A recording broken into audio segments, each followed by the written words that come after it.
अस्सलाम वालेकुम बेटा, मेरी आवाज आ रही है? यस सर, आ रही है। Okay, that's good. ओके जी, बिस्मिल्लाहिर्रहमानिर्रहीम। So page number is 55। हम बेसिकली डिस्कस कर रहे थे use of low temperature for preservation of food. और जनाब, लास्ट टाइम अगर आपको याद हो तो हमने काफी डिटेल से डिस्कस किया था use of above freezing temperature. ठीक है, और क्या उसके बेनिफिट्स होते हैं, क्या प्रोसीजर है और कौन कौन से फैक्टर्स उसको अफेक्ट कर रहे होते हैं। तो आज हमें बेसिकली डिस्कस करना है use of below freezing temperature. ठीक है। अच्छा, अब जब हम अबव फ्रीजिंग टेम्परेचर पे फूड्स को स्टोर करते हैं, प्रिजर्व करते हैं, तो उससे हमें बेनिफिट ये होता है कि केमिकल रिएक्शंस का जो रेट है वो डिक्रीज हो जाता है। माइक्रो ऑर्गेनिजम्स की जो एक्टिविटीज हैं वो स्लो डाउन हो जाती हैं। एंजाइम्स उस तरह से फूड को स्पॉइल नहीं करते। लेकिन अगर हम फूड को below freezing point of water, below freezing temperature अगर हम स्टोर करते हैं तो हमें ये बेनिफिट्स फर्दर और ज्यादा मिलते हैं। उसके अंदर ये होता है, जब हम बिलो फ्रीजिंग पॉइंट स्टोर करते हैं जाके फूड्स को, हमारे जो स्पॉइलेज एजेंट्स हैं वो कंप्लीटली इनएक्टिवेट हो जाते हैं और जो केमिकल रिएक्शंस का रेट है वो मजीद स्लो डाउन हो जाता है। और जो हमारे ह्यूमन पैथोजेंस होते हैं, वो वाले माइक्रो ऑर्गेनिजम्स जो ह्यूमंस को जाके हैजर्ड्स कॉज करते हैं, वो 3.3 डिग्री सेल्सियस के बिलो सरवाइव नहीं कर पाते। और जो normal food spoilage micro organisms हैं वो -9.4 डिग्री सेल्सियस के बिलो सरवाइव नहीं कर पाते। ठीक है, तो ये फिर हमें इससे काफी ज्यादा बेनिफिट्स अचीव हो जाते हैं in terms of food preservation. हाँ, ये जरूर है, ये आपको जहन में रखना चाहिए कि देयर आर सर्टेन एंजाइम्स जिनकी एक्टिविटी इवन -77 डिग्री सेल्सियस के ऊपर भी जाके कुछ ना कुछ रहती है। ऑल्दो डिक्रीज बहुत सिग्निफिकेंटली हो जाती है, लेकिन कुछ ना कुछ एक्टिविटी उनकी -77 डिग्री सेल्सियस पर भी रहती है। सो ये पॉइंट बहरहाल हमें जहन में होना चाहिए।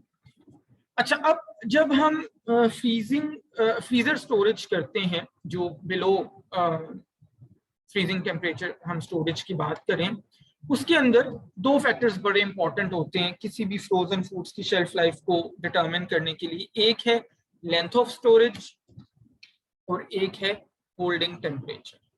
यानी लेंथ ऑफ स्टोरेज तो ऑब्वियसली ये है कि आप कितनी देर तक फूड्स को स्टोर करना चाहते हैं, और होल्डिंग टेम्परेचर किस टेम्परेचर के ऊपर आपने फूड्स को स्टोर किया। तो ये दोनों बड़े क्रिटिकल होते हैं, दोनों बड़े इंपॉर्टेंट होते हैं। अच्छा, अब जैसे अभी हमने डिस्कस किया -9.4 डिग्री सेल्सियस का वो वाला टेम्परेचर है जिसके beyond food spoilage micro organism survive नहीं कर। So just below this temperature हमारा एक आइडियल रेंज होती है कि हम टेम्परेचर्स को वहां पे सेट कर लें so that spoilage micro organisms बिल्कुल भी हमारे फूड्स को इफेक्ट ना कर पाए। ठीक है, तो हमारा जो फूड्स हैं, जब हम इस टेम्परेचर के अराउंड स्टोर करते हैं तो हमारा फूड्स जो है वो बड़े अच्छे से प्रिजर्व हो सकते हैं। और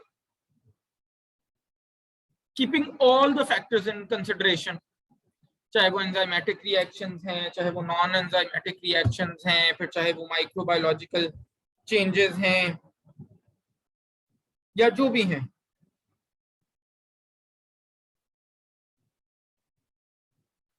उन सारे फैक्टर्स को अगर हम कंसिडर करें तो -18 डिग्री सेल्सियस जो हमारे डोमेस्टिक फ्रीजर का मैंने बताया था,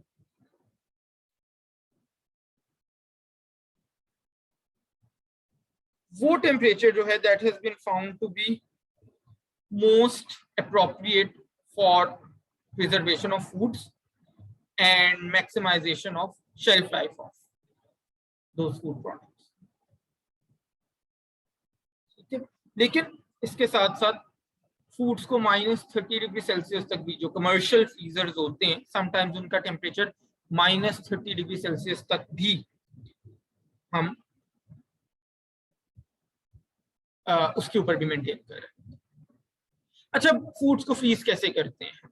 देयर आर 4 डिफरेंट मेथड्स। एक को हम एयर फ्रीजिंग कहते हैं, फ्रीजिंग इन एयर। एक को हम इनडायरेक्ट कॉन्टेक्ट फ्रीजिंग कहते हैं, एक को इमर्शन फ्रीजिंग कहते हैं, और एक को क्रायोजेनिक फ्रीजिंग कहते हैं। तो ये चारों क्या होते हैं उनको अब थोड़ा सा डिटेल से देख लेते हैं। सबसे पहले फ्रीजिंग इन एयर की अगर हम बात करें तो ये ओल्डेस्ट मेथड है फूड को फ्रीज करने का, चीपेस्ट भी है, सबसे ज्यादा कॉस्ट इफेक्टिव मेथड है। जिसकी सबसे बड़ी एग्जांपल हमारा घर का डोमेस्टिक जो फ्रीजर होता है वो है। सो फूड को फ्रीज करने के लिए इसको हमने प्रॉपर्ली वॉश करना है, properly preparatory operations carry out करने, जिसके अंदर वॉशिंग है, पीलिंग है, इनएडिबल पोर्शंस को रिमूव करना है, जो भी नेचर ऑफ फूड है उसके ऊपर डिपेंड करते हैं। फिर हमने उसको स्मॉल पैकेट्स में पैक करना है, जैसे घर में हम मीट को, पोल्ट्री को, वेजिटेबल्स को फ्रीज करते हैं। ब्लांचिंग भी कर सकते हैं अगर वेजिटेबल्स की बात हो रही है, ठीक है। और आइडियली जो पैकेजेस हैं उनका वेट 1 kg से ज्यादा नहीं होना चाहिए। प्लस कोशिश ये करनी चाहिए कि जितना पॉसिबल हो सके उसमें से हम एयर रिमूव कर सकें, यानी पैकेट्स को बहुत ऐसे नहीं कि बहुत बड़े बड़े पैकेजेस हैं और उसके अंदर फूड थोड़ा सा है, उसके अंदर एयर बहुत ज्यादा ट्रैप हो जाएगी, अदरवाइज फिर प्रॉपर फ्रीजिंग नहीं होगी। तो पैकेट्स को भी छोटा रखना है और जो फूड्स हैं वो भी थोड़े थोड़े अमाउंट के अंदर सेव करने हैं, और उनको इवनली कोशिश करना है कि फ्रीजर में स्प्रेड कर दें, एक दूसरे के ऊपर बहुत ज्यादा स्टैकिंग ना करें, वो जो जैसे हम ढेर लगा के रख देते हैं ना वैसे ना करें, क्योंकि फिर प्रॉपर फ्रीजिंग नहीं होगी। हाँ, वंस जब फूड्स प्रॉपर्ली फ्रीज हो गए हैं फिर हम उनको स्टैकिंग करके रख सकते हैं, लेकिन फर्स्ट हैंड जब आप इनिशियली रख रहे हैं तो तब स्टैकिंग ना करें, क्योंकि अगर पहले स्टैकिंग कर दी तो फिर प्रॉपर्ली फूड फ्रीज ही नहीं होगा। फिर इसी तरह जो कमर्शियल फ्रीजर्स होते हैं उनके अंदर एक इंसुलेटेड चैम्बर होता है, वो जो ट्रॉलीज टाइप होते हैं ना फ्रीजर्स, वहां पे हम फूड को प्लेस करते हैं। वहां पे फूड की फ्रीजिंग होती है due to the passage of cold air, और उस कोल्ड एयर की फिर स्पेसिफिक डायरेक्शन होती है, स्पेसिफिक एक वेलोसिटी होती है। टेम्परेचर जो कमर्शियल फ्रीजर्स का होता है वो -23 डिग्री सेल्सियस से -29 डिग्री सेल्सियस तक होता है। और फिर एक और इनकी मॉडिफिकेशन टाइप होती है, उसको ब्लास्ट फ्रीजर्स कहते हैं, वहां पे इवन लो -46 डिग्री सेल्सियस तक टेम्परेचर होता है। ये फिर डिपेंड करता है अगेन कितनी बड़ी इंडस्ट्री है, किस नेचर का रॉ मटेरियल वो डील करते हैं, उसके अकॉर्डिंगली होता है। जो वेलोसिटी होती है वो 15 मीटर्स पर सेकंड तक होती है।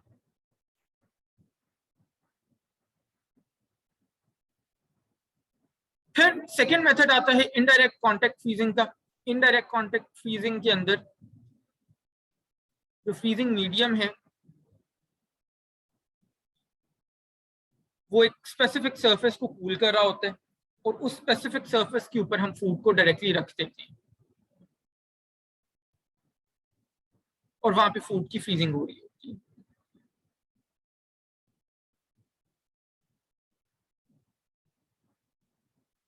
जो एफिशिएंसी है इनडायरेक्ट फ्रीजर्स की, दैट डिपेंड्स ऑन कि जो हीट एक्सचेंज है फूड के बीच में और जो कोल्ड सरफेस है उसके बीच में वो कैसी हो रही है, तो उस हिसाब से इनडायरेक्ट फ्रीजर्स की जो एफिशिएंसी है वो काफी ज्यादा वेरी करेगी। फिर जनाब थर्ड हमारे पास आ जाता है इमर्शन फ्रीजिंग।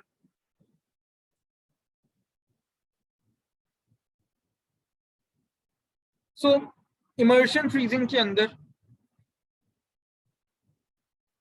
हम क्या करते हैं कि जो हमारा पैकेज्ड या अनपैकेज्ड फूड मटेरियल होता है उसको हम डायरेक्टली इमर्स कर देते हैं एक फ्रीजिंग मीडियम में, या फिर वो फ्रीजिंग मीडियम जो होता है उसको उस फूड पे स्प्रे कर देते हैं। अच्छा, ये बहुत ज्यादा एफिशिएंट मेथड है क्योंकि इसके अंदर जाहिर है डायरेक्ट कांटेक्ट हो रहा है फूड का और फ्रीजिंग मीडियम का, और इस डायरेक्ट कांटेक्ट की वजह से जो रेजिस्टेंस हमें हीट ट्रांसफर में मिल रही होती है वो रेजिस्टेंस बहुत मिनिमम होती है।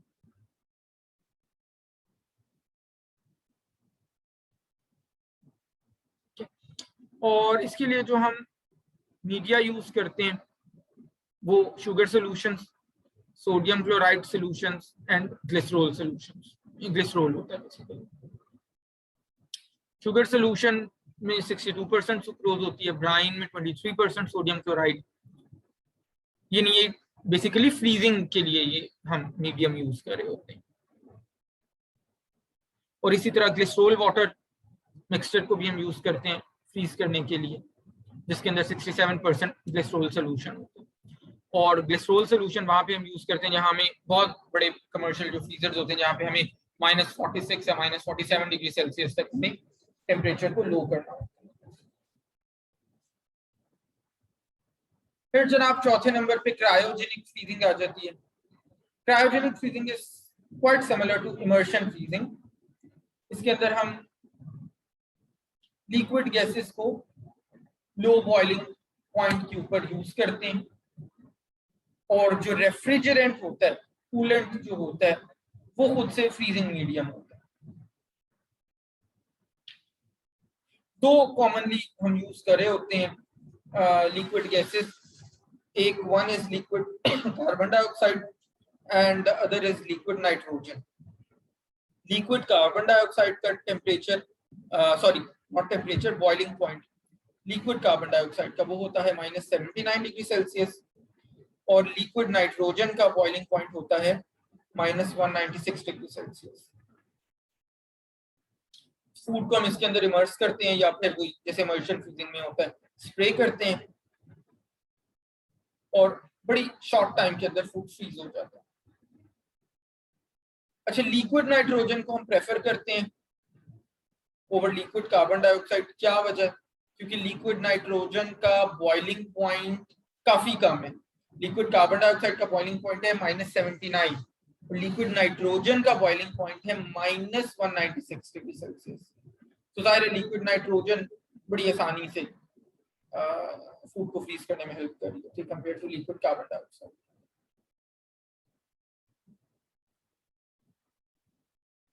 अच्छा, ये इतना क्विक मेथड है कि ज्यादातर फ्रूट्स, वेजिटेबल्स या मीट को फ्रीज करने के लिए तो only requires 1 to 3 minutes. 1 to 3 minutes के अंदर ये फूड जो है जब हम इसमें रखते हैं वो फ्रीज हो जाता है। एक प्रॉब्लम इसके अंदर इस मेथड में आती है, वो ये है कि कुछ फ्रूट्स या वेजिटेबल्स को जब हम इस मेथड से फ्रीज करते हैं तो उनके अंदर कुछ क्वालिटी डिफेक्ट्स आ जाते हैं। उसको फिर हमें अकॉर्डिंगली एड्रेस करना होगा। ज्यादा सूटेबल ये मेथड उन प्रोडक्ट्स के लिए जिनका साइज स्मॉल होता है और फ्रीजिंग जो है वो शॉर्ट टाइम में।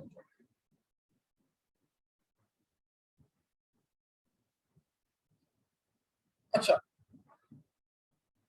अब what is the effect of freezing on foods? Foods को हम फ्रीज तो करते हैं और बड़ी अच्छी बात है, हमारा फूड प्रिजर्व हो जाता है, उसकी शेल्फ लाइफ इंक्रीज हो जाती है, एनहांस हो जाती है, जो कि बड़ी पॉजिटिव चीज है, बड़ी अच्छी बात है। लेकिन क्या उसके कोई फूड्स के ऊपर इफेक्ट्स भी होते हैं? यस, होते हैं। जब हम फूड्स को बिलो फ्रीजिंग टेम्परेचर फ्रीज करते हैं तो मॉइस्चर जाहिर फ्रीज हो रहा है और it starts converting into ice crystals. Ice crystals छोटे साइज के भी हो सकते हैं, अगर क्विक फ्रीजिंग हो तो छोटे बनते हैं, अगर फ्रीजिंग स्लो हो तो फिर बड़े साइज के आइस क्रिस्टल बनते हैं। अच्छा, फिर जैसे जैसे फ्रीजिंग होती है वैसे वैसे वाटर क्योंकि एक्सपैंड कर रहा होता है, फ्रोजन फूड्स का वॉल्यूम भी एक्सपैंड हो जाता है ऑब्वियसली। जब हम फ्रोजन फूड्स को स्टोर करते हैं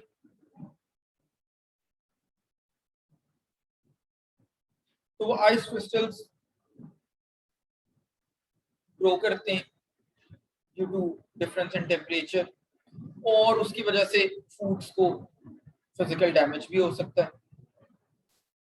अगर बहुत बड़े बड़े आइस क्रिस्टल्स बन जाएं, तो एक दफा आपने देखा होगा फ्रीजर में से आप कोई चीज निकालते हो, मीट अगर आपने बहुत उसको डीप फ्रीजर में रखा हुआ है तो वो निकालते निकालते आपको मुसीबत बन जाती है वो निकालना, वो उसकी थॉइंग ही नहीं हो रही होती, तो आपको लिटरली किसी चीज पे मार मार के आपको आइस क्रिस्टल्स तोड़ने पड़ते हैं। वो इतनी ज्यादा लार्ज और इतने ज्यादा रिजिड आइस क्रिस्टल्स बन जाते हैं। अच्छा, जब फ्रीजिंग हम करते हैं फूड्स की तो सारे का सारा मॉइस्चर एकदम से आइस में कन्वर्ट नहीं हो जाता। पहले जाहिर है उसकी कूलिंग होती है, बिलो फ्रीजिंग पॉइंट पे हो जाता है जिसको हम सुपर कूलिंग कहते हैं, फिर उसकी क्रिस्टलाइजेशन होना स्टार्ट होती है। अब जैसे जैसे टेम्परेचर लोअर होता जाता है वैसे वैसे क्रिस्टलाइजेशन ज्यादा होती जाती है और जो फूड में मॉइस्चर बाकी बच जाता है वो एक कंसंट्रेटेड सोल्यूशन बना लेता है जिसका फ्रीजिंग पॉइंट काफी लो होता है। और फिर एक ऐसी स्टेज आती है जब मजीद वाटर उस सोल्यूशन में से फ्रीज नहीं हो सकता। उस मिक्सचर को, उस स्टेज को जहां पे वाटर मजीद क्रिस्टलाइज नहीं हो सकता, उसको हम क्या कहते हैं? Eutectic mixture. क्या हम कहते हैं? Eutectic mixture. यूटेक्टिक मिक्सचर क्या होता है? वो वाला सोल्यूशन जहां से वाटर फर्दर क्रिस्टलाइज नहीं हो पाता।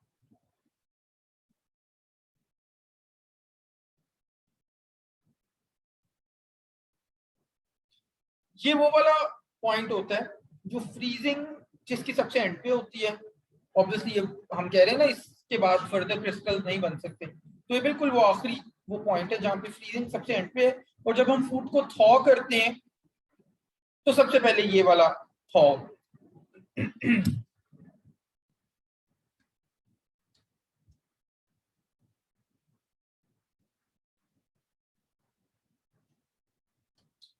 अच्छा, अब ये जो फ्रीजिंग टेम्परेचर है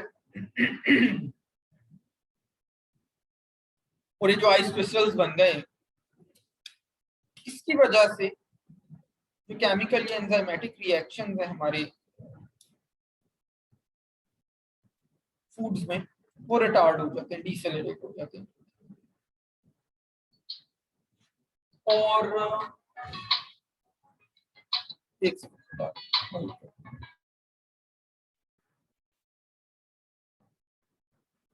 राइट। सो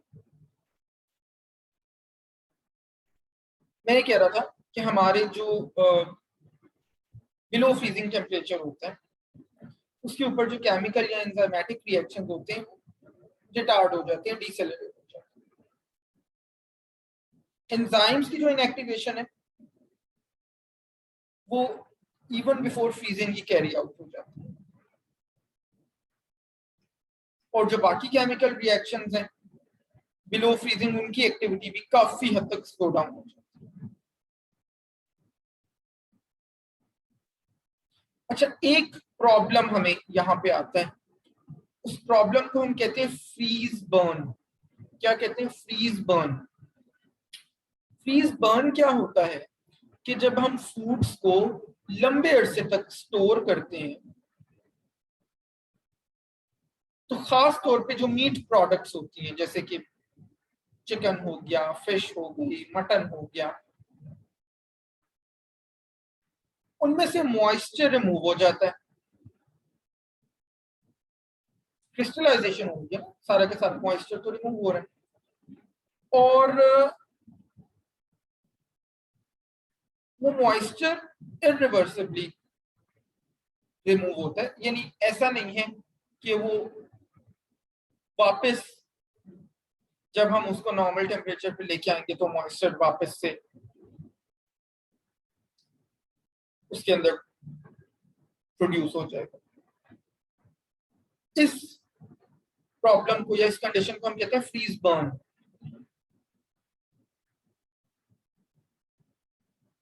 और ये फ्रीज बर्न होता क्यों है? ड्यू टू, जैसे मैंने कहा कि मीट प्रोडक्ट्स के केस में होता है, so this freeze burn occurs due to certain chemical changes in animal proteins.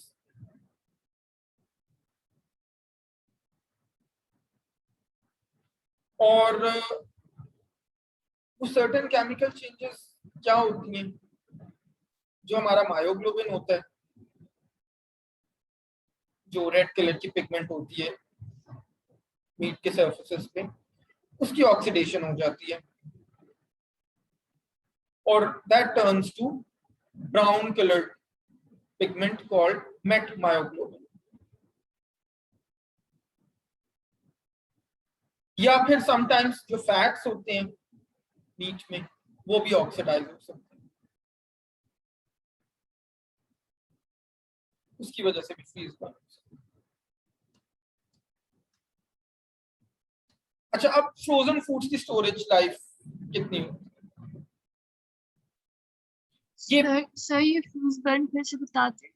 अच्छा, फ्रीज बर्न बेटे मैंने बताया कि जब हम एनिमल प्रोडक्ट्स को, प्राइमरीली मीट प्रोडक्ट्स को जब हम स्टोर करते हैं लंबे अरसे तक के लिए, तो उनमें एक प्रॉब्लम आता है, उसको कहते हैं फ्रीज बर्न। फ्रीज बर्न के अंदर जो हमारा फूड प्रोडक्ट है उसका मॉइस्चर कंप्लीटली रिमूव हो जाता है, वो पूरे के पूरे डिहाइड्रेट हो जाते हैं। और वो क्यों डिहाइड्रेट होते हैं, क्यों रिमूवल ऑफ मॉइस्चर होता है? Basically due to certain changes in animal proteins. और वो सर्टेन चेंजेस मैंने क्या बताएं क्या होती हैं? जो हमारा मायोग्लोबिन है, मायोग्लोबिन क्या होता है? That is the red coloured pigment present on the surface of meets, जिसकी वजह से मीट्स का कैरेक्टरिस्टिक रेड कलर आपको नजर आ रहा हो, वो ऑक्सीडाइज हो जाता है और वो ऑक्सीडाइज होके turns into brownish pigment called metmyoglobin. जब आप टिपिकल बेटे ऑब्जर्वेशन है, जब आप कुर्बानी के बाद मीट को स्टोर करते हो, फ्रीज करते हो, तो बड़ा रेडिश होता है, फ्रेश मीट रेड कलर का होता है ना। और अगर आप उसको 2, 2.5, 3 महीने बाद निकाल के देखो, वो ब्राउनिश हुआ होता है, that is no more bright red, तो वो मेटमायोग्लोबिन है बेसिकली। ठीक है, तो इसको हम फ्रीज बर्न कहते हैं। अच्छा, स्टोरेज लाइफ का मैं बता रहा था, तो फ्रोजन फूड्स की स्टोरेज लाइफ है वो 2-3 चीजों पर डिपेंड करती है। सबसे पहले तो नेचर ऑफ फूड पे, फिर उसकी पैकेजिंग हमने कैसे की है, और फिर हमने थर्डली उसको किस टेम्परेचर पे स्टोर किया।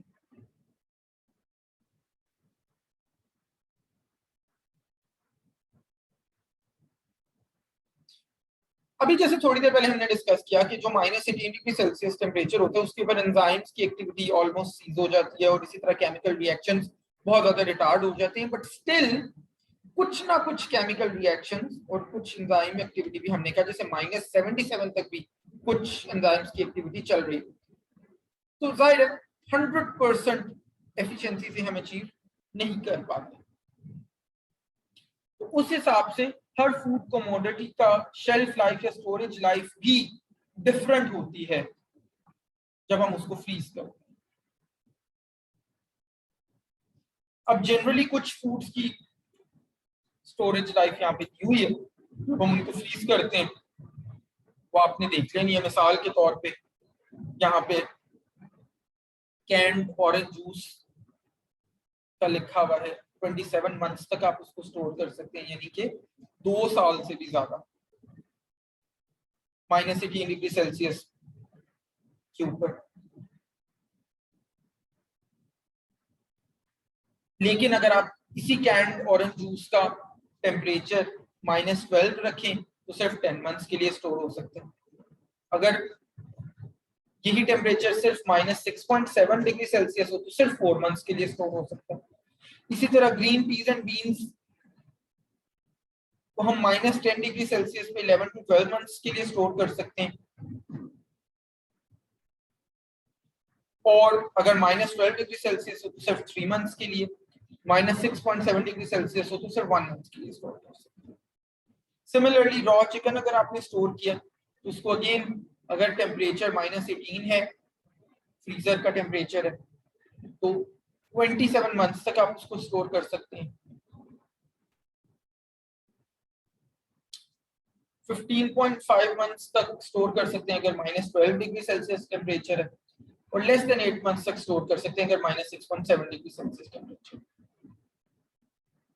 तो इस तरह डिफरेंट टेम्परेचर्स के ऊपर, डिफरेंट फ्रीजिंग टेम्परेचर्स के ऊपर डिफरेंट फूड्स की स्टोरेज लाइफ डिफरेंट है।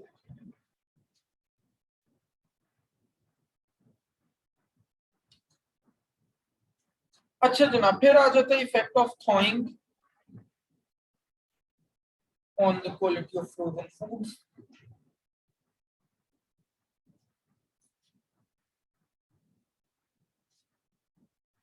जब हम फ्रीजर में स्टोर करते हैं फूड्स को, तो जाहिर है उसका टेम्परेचर बड़ी क्विकली फ्लक्चुएट करता है, और उस क्विक फ्लक्चुएशन की वजह से फूड को डैमेज हो सकता है।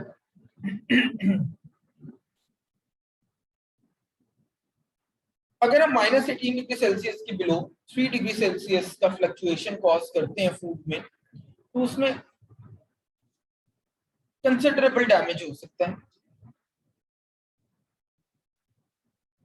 इसी तरह फिर जब हम फूड को थॉ करते हैं,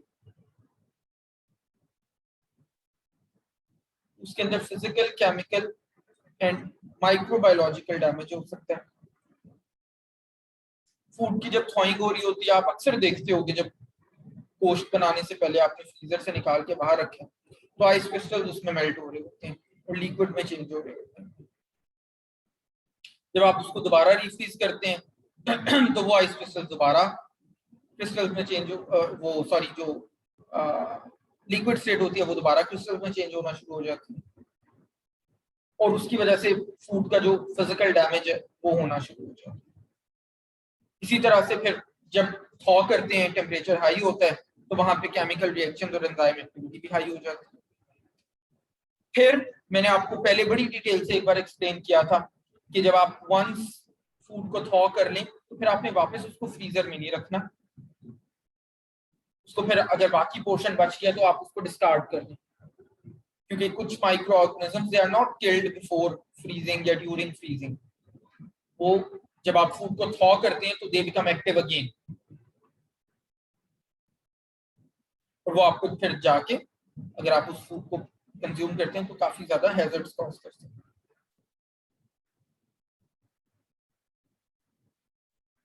जितना टाइम फूड को थॉ करने में लगता है उतना ज्यादा डैमेज कॉज होने का चांस होता है, उतना ज्यादा माइक्रो ऑर्गेनिजम्स वापस प्रोलिफरेट कर सकते हैं।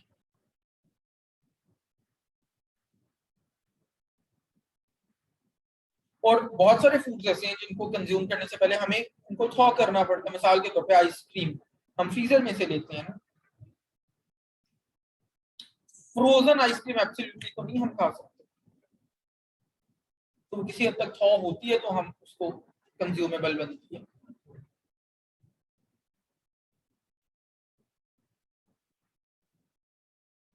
इसी तरह नीचे एग्जांपल दी हुई है कि अगर हम फूड को थॉ करते हैं, उसका टेम्परेचर जैसे जैसे इंक्रीज होता है वैसे वैसे माइक्रोबियल पॉपुलेशन ग्रो करना शुरू कर देती है। और आपको पता है हमने डिस्कस किया था कि माइक्रोबियल पॉपुलेशन 2 4 6 8 करके ग्रो नहीं करती, बल्कि 2 4 16 32 64 1 to 8 इस तरह से उसकी ग्रोथ होती है।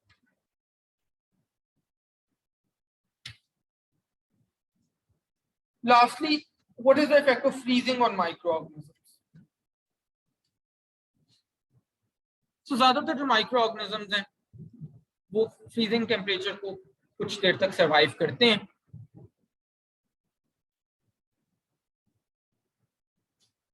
कुछ माइक्रो ऑर्गेनिजम्स -5 या -10 -12 डिग्री सेल्सियस तक भी सरवाइव कर सकते हैं।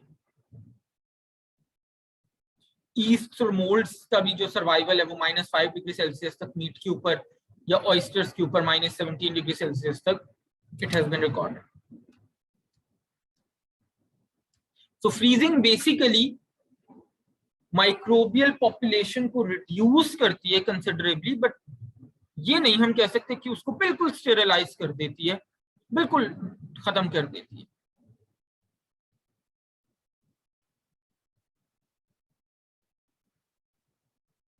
सो कंपैरिजन के लिए हम ये कह सकते हैं कि जब हम फूड को कैन करते हैं तो वो तकरीबन स्टेराइल या एटलीस्ट नियर स्टेराइल टेम्परेचर पहुंच जाते हैं, लेकिन जब हम फूड को फ्रीज करते हैं तो वो उस कंडीशन के करीब करीब भी नहीं होता।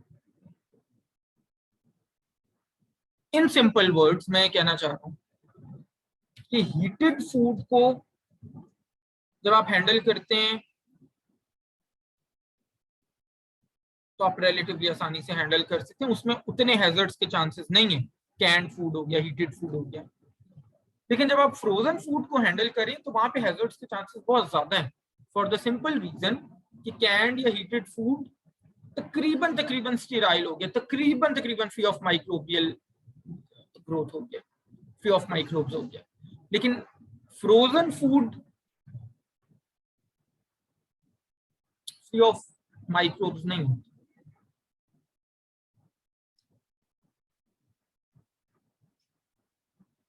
During freezing, 50 to 80% microbial population is destroyed. और उसके भी there are four factors basically. First factor is kind and state of microorganisms. Bacteria जो हैं, they are resistant to destruction by low temperature compared to yeasts or molds. Yeasts और molds जल्दी destroy हो जाते हैं, low temperature में bacteria देर से destroy हो जाते हैं। इसी तरह जो यंग सेल्स हैं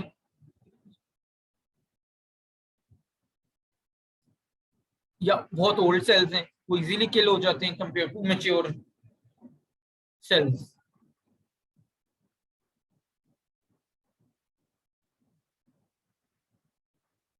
फिर काइंड ऑफ फूड, जो फूड की कॉम्पोजिशन है वो अफेक्ट करती है, जैसे कि शुगर हो गया, सॉल्ट हो गया, फैट्स है अगर फूड में, प्रोटीन है अगर फूड में, तो ये रिलेटिवली सूटेबल होते हैं माइक्रोबियल ग्रोथ के लिए। अगर फूड्स में शुगर है, फूड्स में सॉल्ट है, प्रोटीन है, फैट है, तो माइक्रो ऑर्गेनिजम्स ठीक ठाक फ्रीजिंग के बावजूद सरवाइव कर सकते हैं।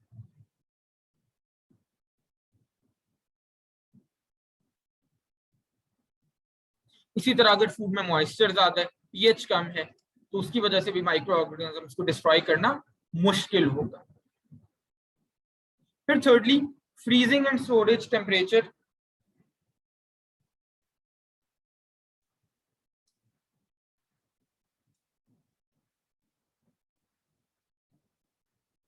वेरी लो फ्रीजिंग या स्टोरेज टेम्परेचर जब होता है तो वो माइक्रो ऑर्गेनिजम्स के लिए बहुत लीथल नहीं होता। जो क्रिटिकल रेंज होती है माइक्रो ऑर्गेनिजम्स की वो -1 और -5 डिग्री सेल्सियस के बीच में होती है। ये वो वाली रेंज है जिसके ऊपर अगर हम फूड्स को लंबे अरसे तक रखते हैं तो माइक्रो ऑर्गेनिजम्स की ग्रोथ काफी कम हो जाती है। इसी तरह फिर कितनी जल्दी या कितनी देर से आप फ्रीजिंग करें। Slow freezing is effective in destroying microorganisms compared to quick freezing.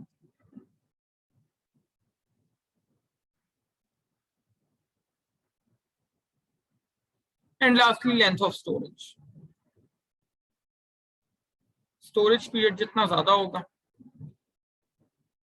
उतनी माइक्रोऑर्गेनिजम्स की डिस्ट्रक्शन ज्यादा होगी। लेकिन फिर जाहिर है, फिर वही बात है कि इसके साथ साथ हमने क्वालिटी ऑफ फूड को भी इंश्योर करना। तो ये चारों फैक्टर्स तो हमने सिर्फ और सिर्फ माइक्रो ऑर्गेनिजम्स की ग्रोथ के पर्सपेक्टिव से देखे। जाहिर है, स्टोर जितनी ज्यादा देर के लिए हो रहा है, हो सकता है न्यूट्रिएंट लॉस भी उतना ज्यादा हो रहा। तो eventually it has to be a balance. ठीक है जी। Excuse me sir. जी बेटा। सर यहाँ पर हर पैराग्राफ में हमारे पास बहुत ज्यादा टेम्परेचर गिवन है, तो हम इन सबको मेमोराइज करेंगे? बेटे जनरल रेंजेस आपको जरूर पता होनी चाहिए। जो मैंने मोस्ट इंपॉर्टेंट आपको रेंजेस बताई हैं, मसलन डोमेस्टिक फ्रीजर का टेम्परेचर कितना होता है, कमर्शियल फ्रीजर्स का टेम्परेचर कितना होता है, इस टाइप की चीजें आपको जरूर पता होनी चाहिए। और सर ये चैप्टर्स तो सारे थ्योरेटिकल हैं, तो कॉन्सेप्चुअल क्वेश्चंस कैसे बनेंगे यहाँ से? अच्छा, अभी कल वाला सेशनल देख के अंदाजा नहीं हुआ परसों वाला?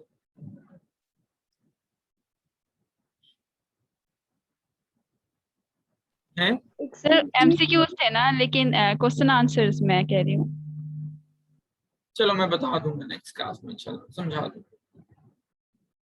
ठीक है। Excuse me sir. जी बेटा। सर हमने ये जो जिस तरह पेज 59 पे फ्रीजिंग कर्व वगैरह है, तो ये हमारे जहन में होना चाहिए एग्जाम के लिए। नहीं, बस तो मैंने आपको समझा दिया, बस आप एक बार उसको पढ़ लो, अच्छे से अंडरस्टैंड कर लो। बाकी पिक्टोरियल रिप्रेजेंटेशन तो आपको समझाने के लिए बताई हुई है। मतलब That's ऐसा it. तो नहीं है कि हमें ड्रॉ वगैरह करना पड़े। नहीं नहीं नहीं। और सर दूसरा ये कि जिस तरह ये फ्रीजिंग यूनिट्स वगैरह है, इनकी भी रिप्रेजेंटेशन है, ये भी हमने मतलब उस तरह से लर्न तो नहीं करनी, सिर्फ समझने के लिए है। किस चीज की बेटा? जो सर ये फ्रीजिंग यूनिट्स वगैरह की है। फ्रीजिंग यूनिट्स, हाँ नहीं नहीं, ये आपकी अंडरस्टैंडिंग के लिए, ऐसा नहीं कि मैं ड्रॉ करने के लिए दे रहा हूँ फ्रीजिंग यूनिट बनाए बैठ के, नहीं, ये आपकी अंडरस्टैंडिंग के लिए। Okay sir.